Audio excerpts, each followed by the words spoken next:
In December of last year, 3 people went into a government facility that was actually a community service organization and killed 14 people and 22 people were injured. So that's the story. From that day, and I may have to play with my sound here a little bit. I've got some video. To reset what's happened here, that San Bernardino has responded to reports of an active shooter at a social services facility, multiple victims, and there are no arrests right now. Police, SWAT, sheriff, everyone is working to try and secure this scene. And again, we've seen triage areas where emergency personnel have at least been able to get into or past the area where you see Rob McMillan and start providing treatment to people who are injured and have gotten out of the building. We do know there are fatalities. Rob McMillan again reported from a source very close to him that he trusts upwards of 12 people could have been killed in this situation. So we do have some information now. A device has been found and they've referenced the name of the shooter. Not much more information than that, but 3 shooters were seen by witnesses, as you mentioned, Philip. But this is the north side of the building, so a device has been found. We do not have that actually confirmed, but someone has referenced the name of a shooter. More details are coming out as we look at authorities right now. Pat down a woman there, possibly one of the workers inside who has come out, but they've got to check everybody, as you mentioned, Philip. And again, this is an active shooting situation. So many people from outside of the facility getting word from family and friends inside as to what was going on. Rob McMillan spoke with Marcus Aguilera, whose wife said to have escaped the shooting. She said the guy came in next to her office and I guess started shooting. They locked themselves in her office. They seen bodies on the floor, and she said right now ambulance are taking people out in stretchers. She was able to get out of the building already, but there's still people inside.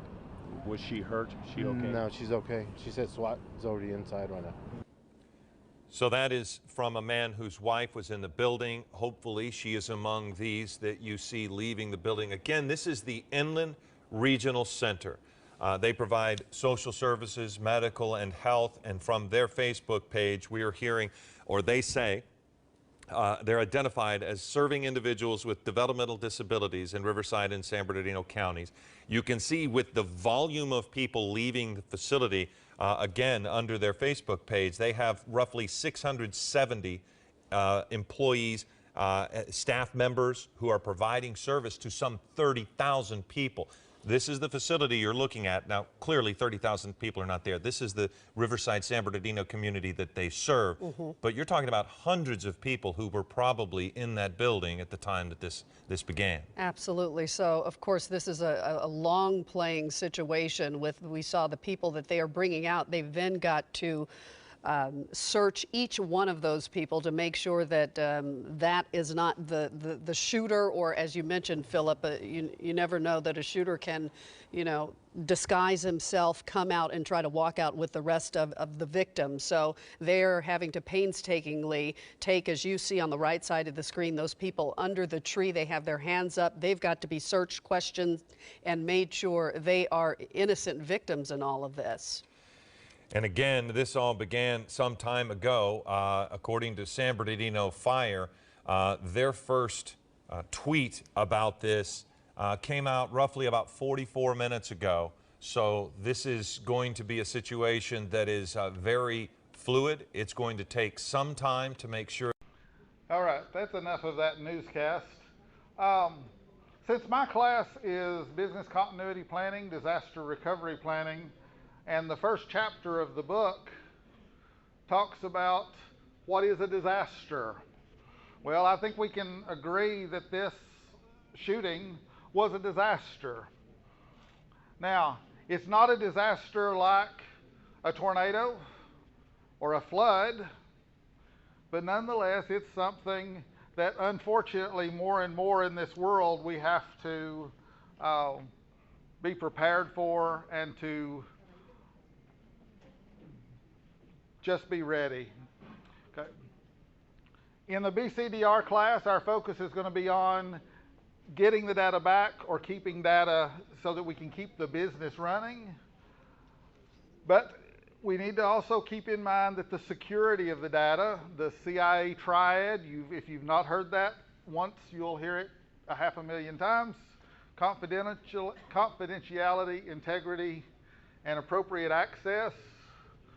It not only applies to the original data, but to the methods and procedures we'll use in talking about disaster recovery. And at some point, you'll have the disaster recovery class, and this will make a little more sense. Now,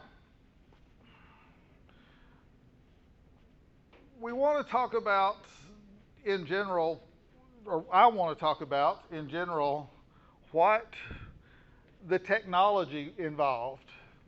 We know that an iPhone was found that belonged to one of the shooters, but guess what? It didn't belong to the shooter. It belonged to the shooter's employer. They'd given it to him as a work phone. They said to the government it was okay to access it, but because he had a PIN code on it, then they weren't able to. Here's a not so technical explanation from CNET about what this case is all about. A historic battle for the future of cybersecurity is waging between Silicon Valley and law enforcement. I'm Bridget Carey. This is your CNET Update.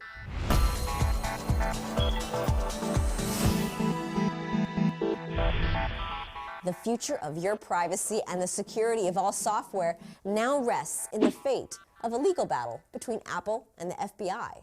On the surface, the issue may sound simple. Apple has been ordered by a judge to help the government break into a locked iPhone for an investigation, and Apple is refusing.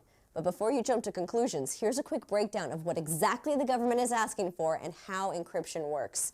The Federal Bureau of Investigation is trying to access the locked iPhone 5C that belonged to Saeed Farook. He's a shooter in the San Bernardino terrorist attack from December that killed 14 people. But there's a passcode on the iPhone, and if the FBI guesses the wrong passcode 10 times, everything on the iPhone is wiped. So the FBI makes a request to a judge. Please order Apple to write a new piece of software to load into the phone so that the FBI can try an unlimited number of passcodes to get into the phone without the data being all erased. A California federal magistrate judge then makes the order for Apple to comply, essentially asking Apple to cut a security hole into its iPhone software. But Apple is refusing and appealing the decision. CEO Tim Cook issued a statement arguing that this would undermine the security of all future iPhones. So why won't Apple just make an exception for this one terrorism case? Well, security experts all say the same thing. If such a backdoor exists, if software to hack an iPhone exists, then it can be used again and again by the government for anything. And more importantly, software can be easily copied and sold, and anyone can use it to hack into your phone. Security then becomes pointless for all of us going forward. And that is why this is so controversial. If you want to stop a terrorist, you break all means to protect everyone from any type of hacker as well. This is not just an Apple issue. Other tech companies want customers to trust their data to be protected. The head of Google products, Sundar Pichai, offered somewhat tame words of support to Apple, saying on Twitter that forcing companies to enable hacking could compromise users' privacy. So what happens now? Apple says it's going to fight this legally. It could go as high as the U.S. Supreme Court. But in the meantime, a judge could, in theory, punish Apple and hold the company in contempt and impose fines or even throw someone like Tim Cook in jail, but that sort of drama seems unlikely. That's it for this Tech News Update. You can dive in deeper at CNET.com. From our studios in New York, I'm Bridget Carey.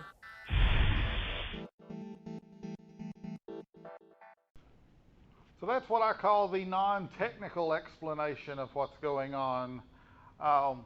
If you dig into the facts, and I don't think anything she said was actually wrong, I think we'll look at another explanation here in just a minute.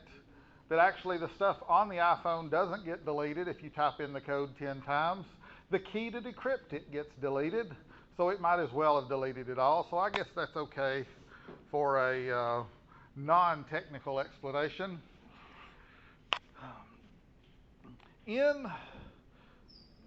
I guess humans have always been this way, but seems like it's happening more and more in recent history. Something happens and we react to it. Of course, that's the way we learn. You know, it's a cruel way to learn not to touch a candle or not to touch a stove, but when a child touches a candle flame or a child touches a hot stove, they get their finger burnt. And they don't have to do that too many times before they figure out not to touch the hot stove, you know, or not to stick their finger in the candle flame, because they react to some event that's happened. Well, a lot of laws in the world, and especially seems like a lot of laws in the United States, are reactions to things. I've not flown on an airplane in a long time. I've probably not flown on an airplane, you know, a dozen times in my whole life. But I do remember many years ago that you could get on an airplane without taking off your shoes. Now, you have to take off your shoes. Why? Because somebody tried to put a bomb in a shoe. So there's some event that's happened and some reaction to it. Okay, especially if I'm flying, I'm all for no bombs on airplanes. Okay? So I think we need security. But sometimes I think we go a little bit overboard when we react to things. You know, especially the post 9/11 attacks, airport security just went insane, and you couldn't take bottles of shampoo and you couldn't take anything liquid on board. And maybe that's still the case. As I say, I've not flown. It's been 10 years, 12 years since I've flown, but I remember it being a hassle even then. So we react to things. In terms of disaster planning, business continuity planning, one of the things that I talk to my class about is that we would be better off to plan for something than to have to react to it later. So if we can anticipate something happening, if a tornado were to suddenly appear out there, we would be a whole lot better off if we knew where the safe areas were in this building. I remember as an elementary school student, we had tornado drills, and we'd all go out in the hall and hunker down in the corners. And I don't know that that did any good, but at least it was a plan. It was in case something happens. And things are a lot worse now because of shootings and stuff. You have drills related to what happens if there's a shooting. There's a little bit more technical explanation that I want to play. All of these videos are just 3 or 4 minutes, something like that. Steve Gibson is a security expert. If you've ever heard of the SpinRite disk utility, he's the author and maintainer of it. And he's on a netcast called Security Now that I listen to occasionally. And I understand this may not be the best time for you to find something else to do, but about 2 hours a week, Steve Gibson talks about all things security. Some of them are more interesting than others. Some of them are more applicable than others. But he did during this Apple iPhone. We've actually got 2 segments from his netcast. And this is a pretty good security netcast that even if you don't listen to the whole thing, if you just listen to the part where he talks about the week's security events, that's a pretty good, it's a pretty good introduction to the topic. So our picture of the week, I tweeted this. Yeah. It's been around the net it's of interest if someone's been living under a rock for the last week or isn't a member of Twitter or, somehow hasn't seen this. A great cartoon titled Pandora's iPhone that shows a picture of Tim Cook in the lead, reaching for the back door's knob. Behind him stands the FBI. Behind him, even bigger, is hackers. Behind them is a crazy guy dressed up as a general, labeled repressive regimes, and then a group of others labeled etc. So the point being, are we opening Pandora's iPhone by having Tim Cook unlock the back door? So what the court order has asked Apple to do is to modify iOS, create a modified iOS or a shim or something, essentially altering the way that current software works. As we all know, you have typically a 10 mistake lockout on guessing the unlock code for the iPhone. And if you can't get it within that allotted number of guesses, what will happen is the phone will then proactively wipe out the symmetric encryption key, which drives the cipher between storage and the CPU. I remember hearing Jeff last week sort of puzzled about, wait a minute, it decrypts your phone every time you unlock it, and then it's like, well, no, it's, as we know, listeners of the podcast probably understand how current whole drive encryption works. And that is that the drive is always encrypted, and it is decrypted on the fly under the influence of a symmetric key as data is read from it, and then re-encrypted as data is read back. So with the simple act of destroying, just zeroing one small bit of memory, the contents can never be recovered. And as far as we know, that symmetric key is generated by the phone and at no point ever leaves the phone. There's no reason not to believe that's the case. So the idea is we absolutely have to prevent that from happening. So the court has ordered Apple to assist the FBI by disabling the 10 wrong guesses lockout, which is presumably enforced by software, not hardware, thus subject to being changed. There's also, in addition to an 80 millisecond hardware enforced delay in trying a guess, there is additional software induced per attempt delays to slow down guessing. So they want that removed also. Again, it's software induced, so that could be removed. And then finally, they want an electronic avenue for submitting their guesses. That is, we're talking about brute forcing this passcode. So they want, rather than having some poor intern sitting there, 0000000000001 000, and so on, that they want to be able to just hook it up to a brute force generator and have it run at the maximum speed it can, which is 80 milliseconds per guess, without any downside, without the 10 mistake lockout and with no additional delay. So of course, Apple is saying, no, we're gonna do everything we can to fight that. So I don't take any position in this. I mean, the reason that this has all been, we've been talking for the last few months that, this is going to be the year where this begins to happen.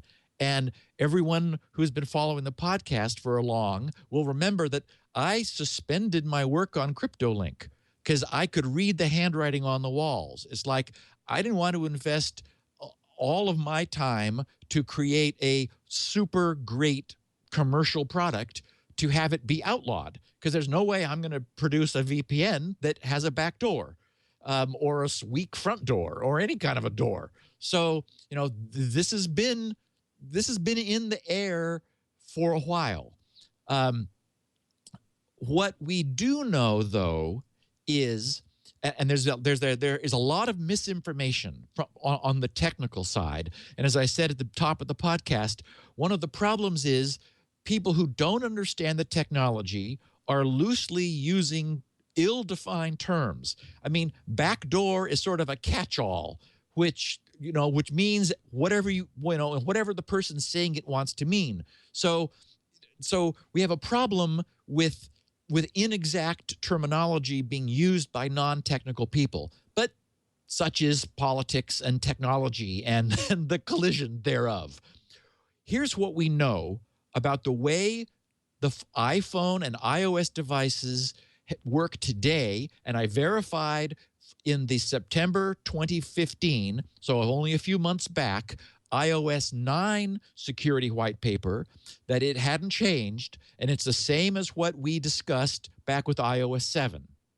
And that is, and I remember at the time remarking how surprised I was, but pleased about Apple's super tight architecture. And listeners will remember that I came away feeling very bullish about the incredible focus that Apple had clearly put into securing the iPhone and iOS devices for its users.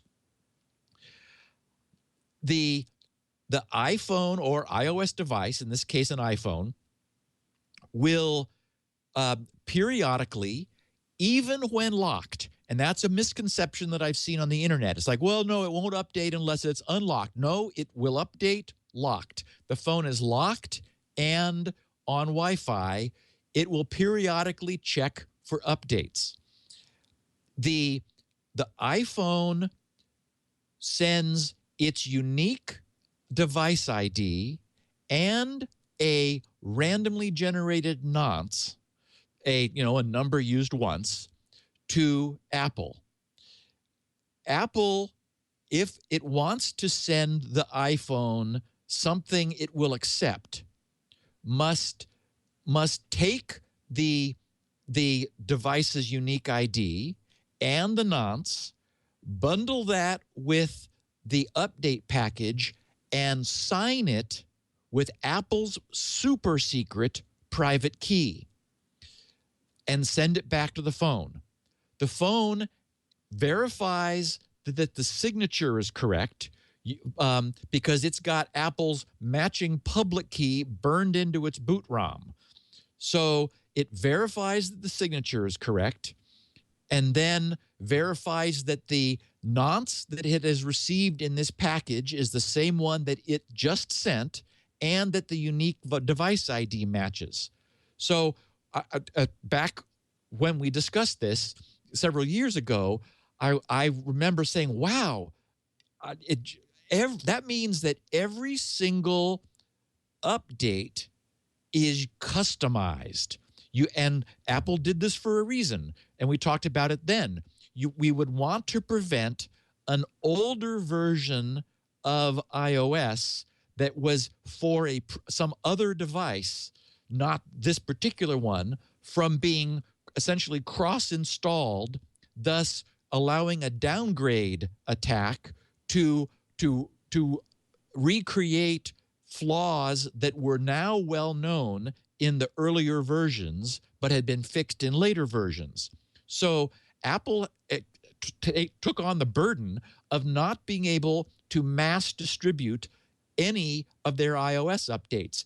Every single one is generated custom in answer to a request from the device, signed with Apple's private key in order for the device to accept it.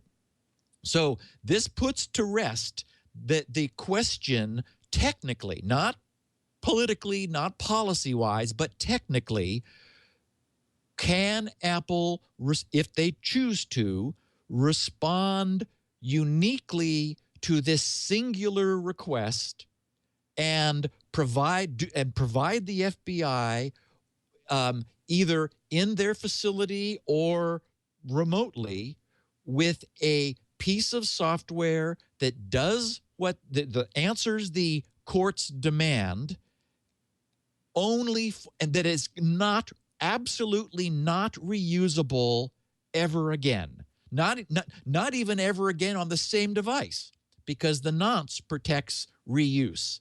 So one time answering this phone's request, generating software that can only be used that time on that device. And that's the way the system is now. So I understand that there are huge, broader questions that I completely get, like the whole slippery slope argument, that if Apple does it for this, then we already know, for example, that the DA back on the East Coast has said he has 175 other phones waiting to be opened.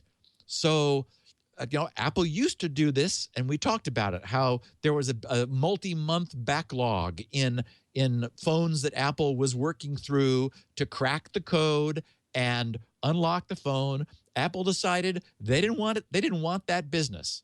So I just wanted to put to rest the technology is sound. They did it. They beautifully designed this.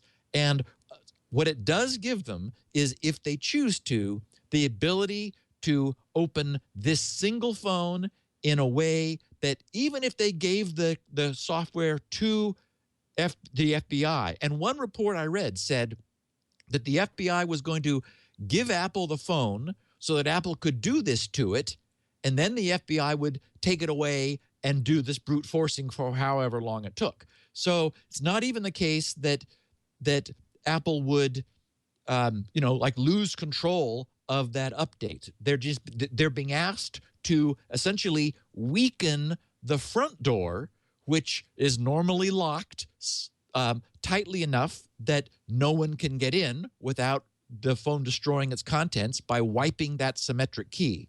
And where we go from there, nobody knows. It's a fascinating issue of our time. But we're in no position to dictate policy.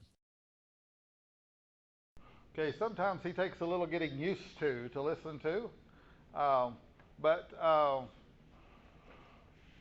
there's a little more technical explanation that all the contents of the phone is not erased, but only the key that's used for decryption. Now, there's a cryptography class in this program that you may have already taken, or that you will take, and you'll talk a whole lot more about cryptography in there. But the idea is there is some key unique to that phone, that key in conjunction with that pin controls the decrypting and encrypting of the information. The other thing that some people said early on is, well, why not just take the memory out of the phone and plug it in another one? Well, his explanation counters that, because the information is encrypted on the chip, on the memory. So putting it in another phone would let you have access to the encrypted information, but not actually the decryption of it. So it's not as easy as just unplugging it and plugging it in another iPhone. As I said, we react to things, and this was a reaction to this event. But some conspiracy theorists think it may have been something else, more than just wanting information about this phone. We'll talk about that in just a minute. The CNET article, or the CNET video, talked about what Tim Cook said. There's a little bit at the beginning of this. This is from the March Apple event. There's a little bit at the beginning where Tim Cook says that they have reached the 1 billion device mark with iDevices. I don't know what the population of the world is, 7 billion, 8 billion. When there's 10% of the population has access to a device. Obviously, some people have an iPhone and 2 iPads, but that's pretty significant. And as such, he talks about what his view is of the importance of Apple's security measures to its customers.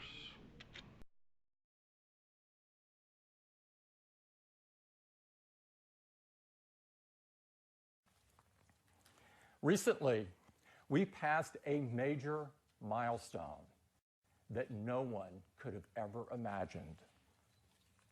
There are now more than 1 billion Apple devices in use around the world.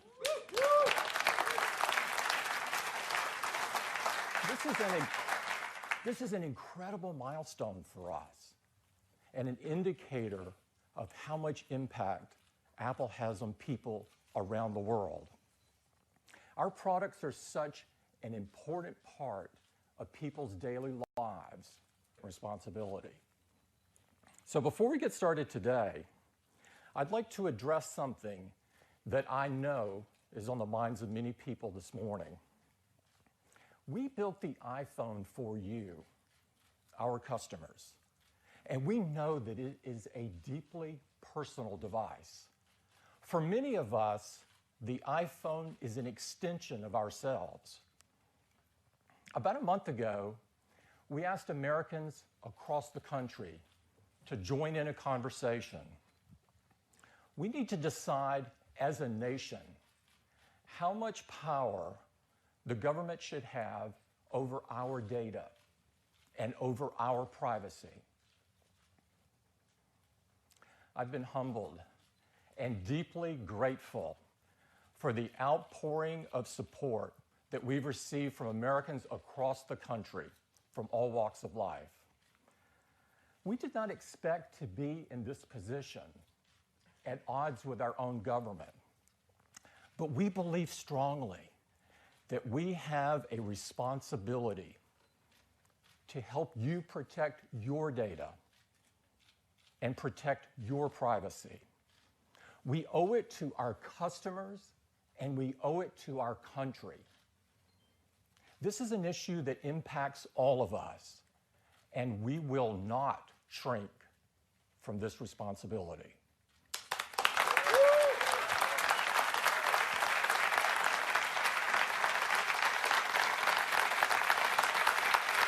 Thank you. Thank you. Thank you.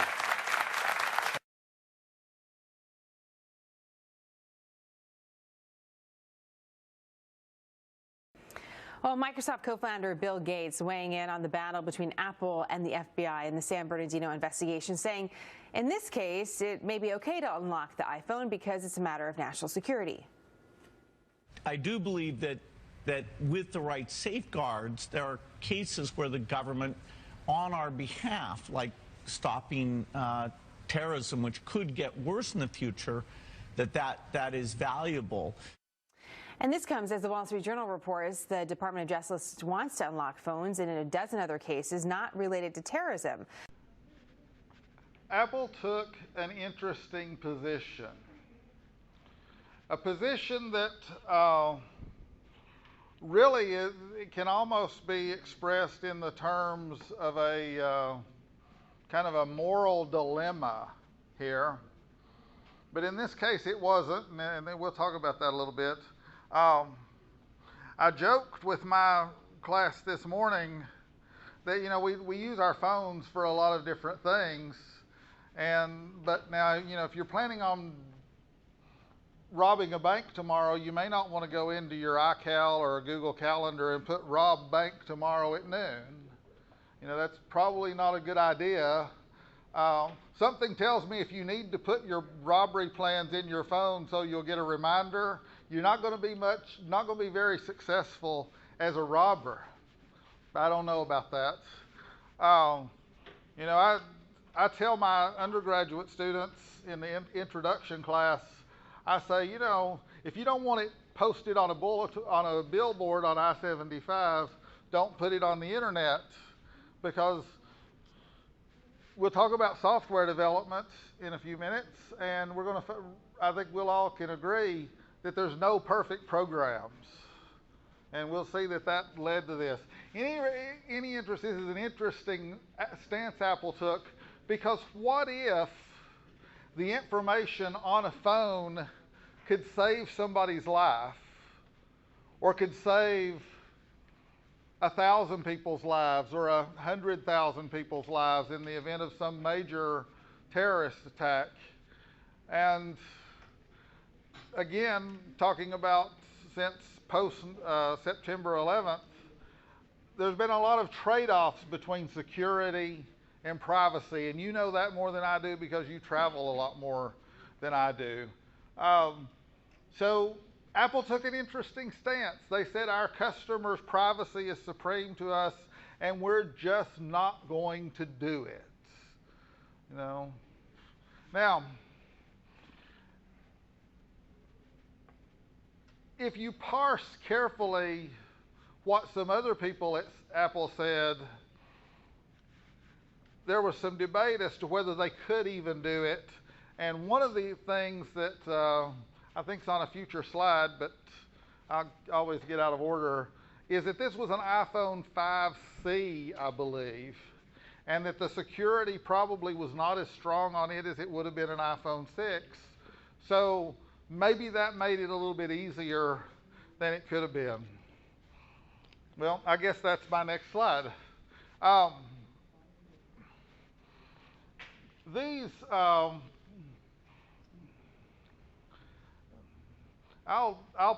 give you a web link or something where you can grab these slides if you want them, or I'll make them available somehow, because I know it's hard to read these links, and I went through and redid white on black to make it easier to read, and of course can't read the web links then. Fortune magazine, fortune.com, said that the FBI bought a tool, and the rumor is some company in Israel had a tool that could be used to break into the phone.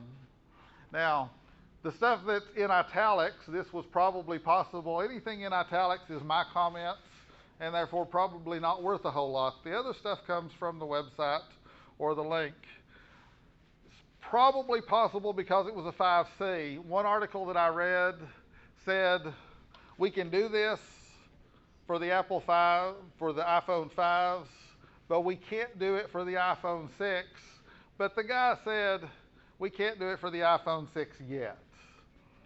You know, that's the key.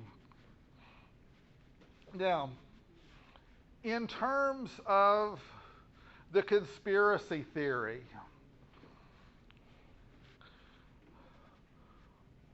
some people, and again, I've just tried to pull enough that I could not have to try to rush through this. I'm having to anyway. Some people said that the FBI had been waiting for this case for a long time, because if you followed the case at all, if you didn't follow the case, none of the terrorists, none of the shooters survived. So the FBI didn't need to hack into this phone to find one of the shooters. The event had already occurred. The FBI didn't need to hack into the phone to get information about the event. Some people say, well, there couldn't be much on the phone that was worth having. And even went so far to say that the Justice Department, which is part of the FBI, said that they had ordered the password on this guy's iCloud account to be changed. Now, I use an Android phone. I don't use an iPhone. But my Android phone, if it died today, I could go to Verizon and I could get another newer phone. I could log in with my Gmail account and lay the phone down, and a half an hour later, everything that was on this phone would be on that new phone. I assume that the iPhone works something similar to that. Everything gets backed up to iCloud.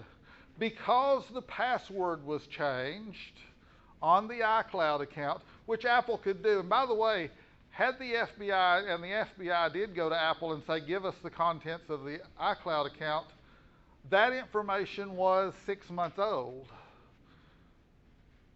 So it didn't do them any good. It didn't tell them what was on the phone. But assuming the phone was set up to it, if the account hadn't been reset, the password hadn't been reset, if you just took the phone to a known Wi-Fi spot where it had been connected before, the speculation is it would have backed itself up to Apple. The conspiracy theory says the FBI didn't want that because they wanted this to go to court. I don't know if I believe that or not, but that's what some people have said.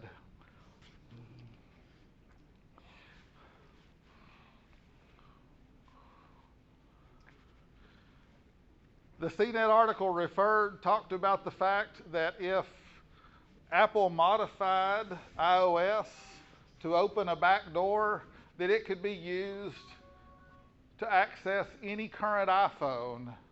I don't really think that was true because of that key.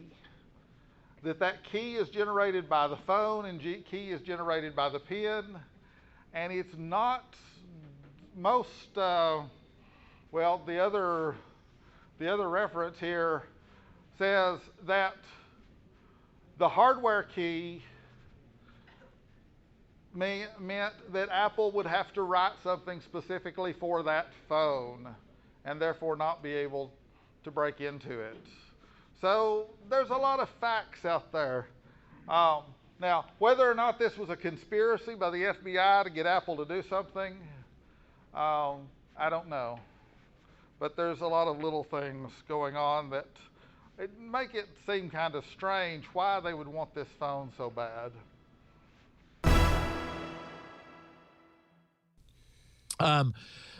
Bruce Schneier weighed in the aftermath of the FBI saying, "Don't worry, sorry about all the news we made, Apple. We no longer need you." And there was one paragraph from his longer blog post. The full link to his blog post is there for anyone who wants to read it, or just go find Bruce Schneier's blog, www.schneier, SCHNEIER.com/blog. So Bruce wrote, whatever method the FBI used to get into the San Bernardino shooter's iPhone is a vulnerability. The FBI did the right thing by using an existing vulnerability rather than forcing Apple to create a new one. But it should be disclosed to Apple and patched immediately. And then but of course the FBI is saying, wait a minute, we want to keep using this. Right. And then he added, to be fair, the FBI probably doesn't know what the vulnerability is. And I wonder how easy it would be for Apple to figure it out. Given that the FBI has to exhaust all avenues of access before demanding help from Apple, we can learn which models are vulnerable by watching which legal suits are abandoned now that the FBI knows about this method. So there's been a huge amount of speculation in the wake of this. Many people weighing in on what should happen now. Is it right for the government to keep a secret that they have, which is now creating a concern for all iPhone users, that their phone could be cracked open at the government's whim? We don't know. And of course, the argument is if the government was able to get in without Apple's permission, who else can get in without Apple's permission? If there's some third-party company that sold the FBI the information, who else are they going to make it available to? So the idea that there's been essentially an official confirmation of a vulnerability which the FBI is going to keep to themselves and Apple will not be able to patch, this creates a huge concern. So, of course, Apple's going to do what it should do, which is to continue moving forward, closing what few remaining vulnerabilities exist, immediately counteracting the, what it was that this court order was asking them to do, doing what they can to foreclose all of that, because they've made their position very clear. So, and at the same time, Apple has been trying not to have their phones crackable for generations now. But one way or another, it seems that the bad guys are always able to get in and root the iPhone, though it's getting increasingly hard as Apple continues to put more tough barriers up. Here's a hypothetical. What if the FBI had a vulnerability and they could keep it quiet, like no one would ever get access to it? What would be wrong with that? So the argument is that's impossible. Right. That is, so someone found that vulnerability, and the argument is anyone else could. I would say it's better for Apple to have a mechanism under their control where they exclusively decide what phones are unlocked. That's superior than something we know nothing about. The FBI says we have a way which allowed us to bypass the access code, the unlocking code, so that the phone would not be bricked. So we have to assume now that someone discovered a way to do that, which means anyone else could.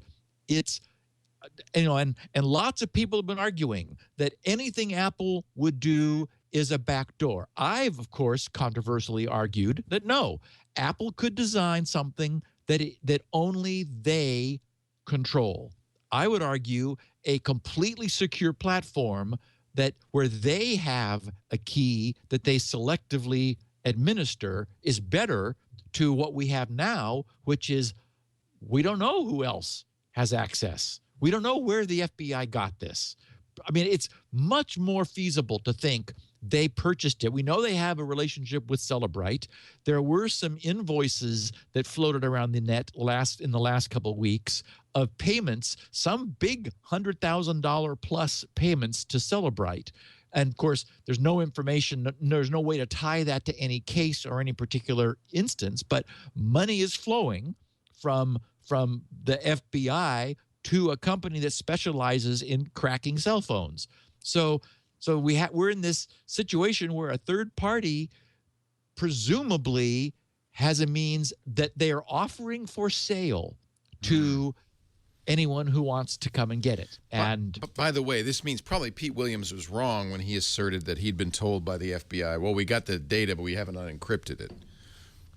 Probably whatever this was obviously must have decrypted it. And now, by the way, the FBI is going around to Remember, we still don't have any proof we don't know that they have access. Right. They've said all we're going on is them saying they have access. Well, they're not going to lie about that.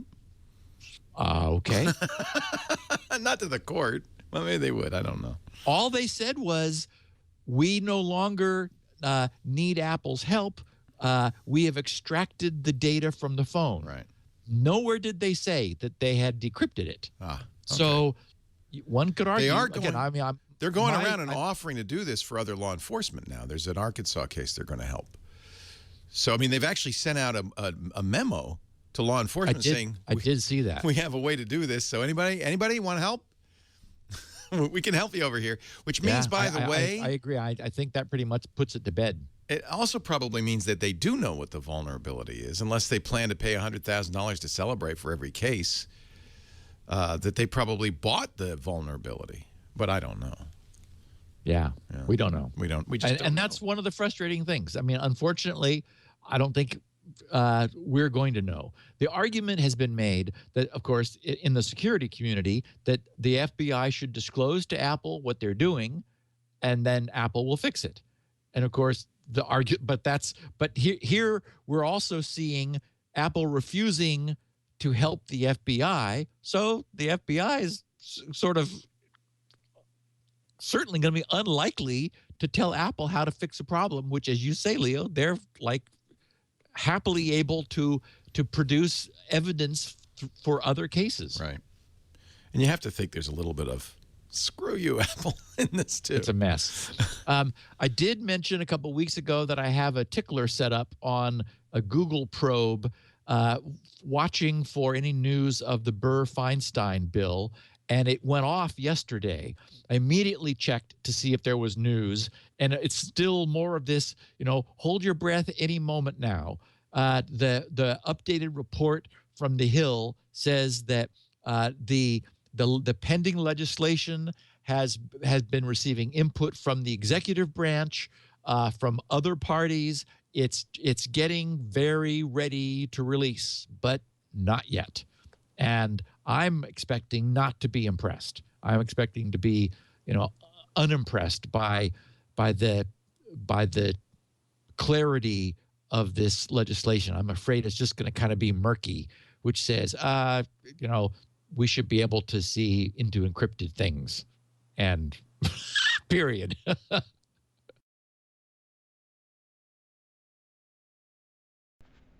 How many of you have ever written a computer program? When I started teaching at Cumberland, my first programming language was COBOL. The hand exercise language, because it's so wordy. Well, how many of you that have ever written a computer program have written an absolutely perfect 100% good program that has no bugs whatsoever? Okay, I've written a few in my life. Most of them say hello world on the screen, but I have misspelled hello, or usually I misspell world, W-O-L-R-D, okay?